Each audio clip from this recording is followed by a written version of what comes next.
Narsa görmek, narsa işitmek için gelme öyle bir fikrim, niyetim yokturdu. Ama insanları görmek ve buradaki Müslümanların elbette ki onların konuşmaları ve düşünceleri benim için çok mühimdir.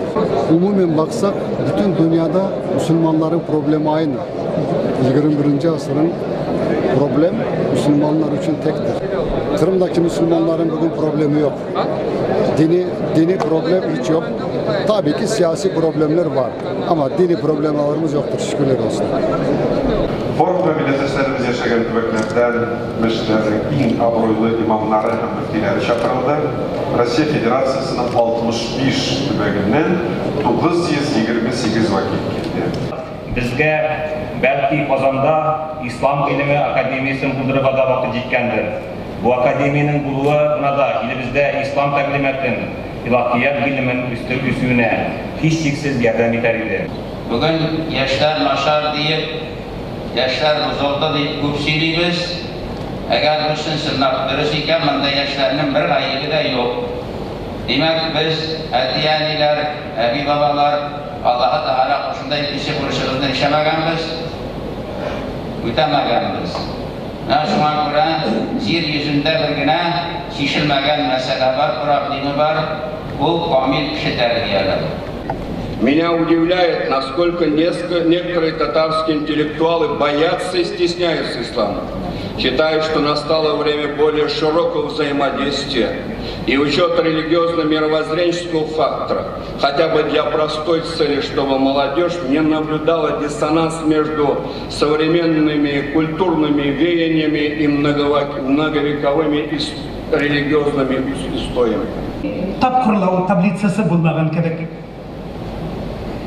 Eğer de bir adam balası matematikadan başka bir nerseden bilmeyken, demek o matematikini da yeterli derecede yaxşı etip bilmeydi.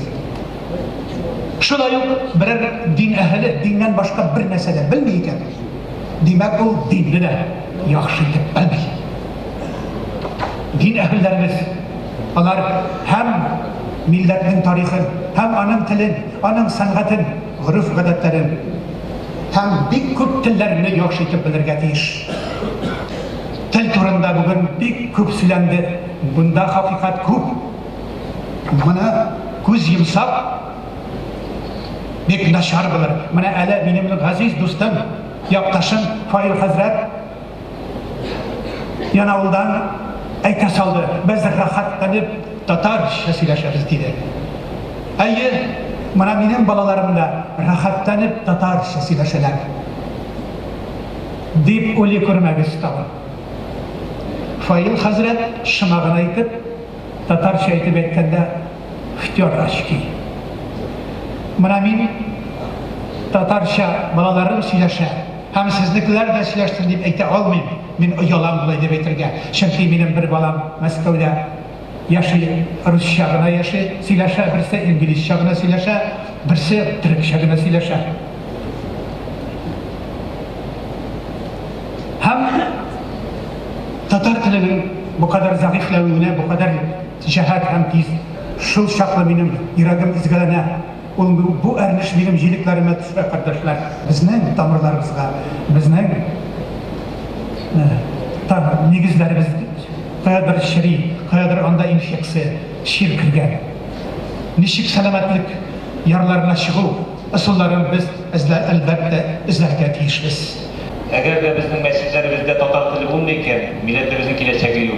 Şu durumda biz unutmasmak değil. Biz bir yine meselede de şu Tatar dilinden mescidler getirdiği tiyişli bulmasın deyip, bütün yerde her tübekte kimgedir uşamasın mümkün. Biz tarihi mescidlerimizde, Sibir bağlarında, tarihi mescidlerde bütün halklar imamlık etken yerde elbette biz izah bilip oturamayız. Anda Tataristan'dan, Başkırstan'dan hem başka yerlerden Tatar dilini bilgen imamların şu yerlerge pişiri meselesini duyarız. Şu an kurede kimgedir bu uşamayız. Lakin bizning yolumuz birgine, biz Tatar dilini saklamasak bizning geleceğimiz yok. Millet bilen din, belge, din hem millet, millet hem din.